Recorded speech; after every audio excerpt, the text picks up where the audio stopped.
பட்டியல் இனத்துல வந்து சேர்றாங்க. அதாவது பழங்குடியினர் பட்டியல் ஷெட்யூல் ட்ரைப்ஸ்ல வந்து சேர்றாங்க ஆந்திரா மற்றும் கர்நாடகாவில். ஆனால் தமிழ்நாட்டில் பார்த்தீங்கன்னா லம்பாடி குரூப் ஆகட்டும், அதே மாதிரி வந்து குறும்பர் இனமாகட்டும், இவங்களை வந்து எம்பிசியில் தான் இருக்காங்க.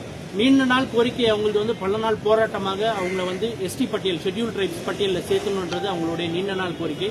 அதன் தொடர்ச்சியாக லம்பாடி இனத்தை சார்ந்த ஆந்திராவுடைய எக்ஸ் மினிஸ்டர் ரவீந்திர நாயக் அவர்கள் மற்றும் குறும்பர் அசோசியேஷன் பிரசிடென்ட் ராம்ராஜ் அவர்கள் இவங்க மொத்தமா வந்து இன்னைக்கு முதலமைச்சரிடம் பார்த்து அதுக்கான கோரிக்கை வச்சிருக்காங்க. எம்பிசி பட்டியலிருந்து அவங்கள வந்து ஷெட்யூல் ட்ரைப்ஸ், ஏன்னா பல காலமாக அவர்களுக்கு வந்து வேலைவாய்ப்பு மற்றும் கல்விக்கான இது வந்து இடஒதுக்கீடு வந்து மறுக்கப்பட்டிருக்கு. அவங்களுக்கு வந்து ஆந்திரா கர்நாடகாவில் இருக்க மாதிரி இவங்களை வந்து அந்த ஷெட்யூல் ட்ரைப்ஸ் லிஸ்ட்ல சேர்த்தணுன்ற அந்த நியாயமான கோரிக்கையை வந்து முதலமைச்சர் கொடுத்திருக்காங்க.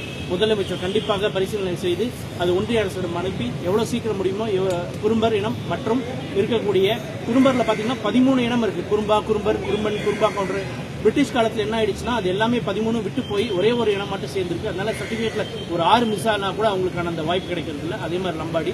அதனால வந்து அதை முன் வச்சிருக்கோம். ஒன்றிய அரசு கண்டிப்பாக தமிழக அரசிடமிருந்து வந்தவுடன் அதற்கு பரிசீலனை செய்வதாக ஒன்றிய அமைச்சர் அர்ஜுன் முண்டா அவர்கள் வாக்குறுதியளித்தார். சார், எந்தெந்த டிஸ்ட்ரிக்ட்ல இருக்காங்க, எவ்வளவு பாப்புலேஷன் இருக்காங்க சார் இவங்க? அதாவது குறும்பர் பாத்தீங்கன்னா வந்து அதிகமா இருக்காங்க. தருமபுரி, கிருஷ்ணகிரி, திருவண்ணாமலை, ஈரோடு இது மாதிரியான மாவட்டங்கள்ல வந்து அதிகமான மக்கள் வந்து இருக்காங்க.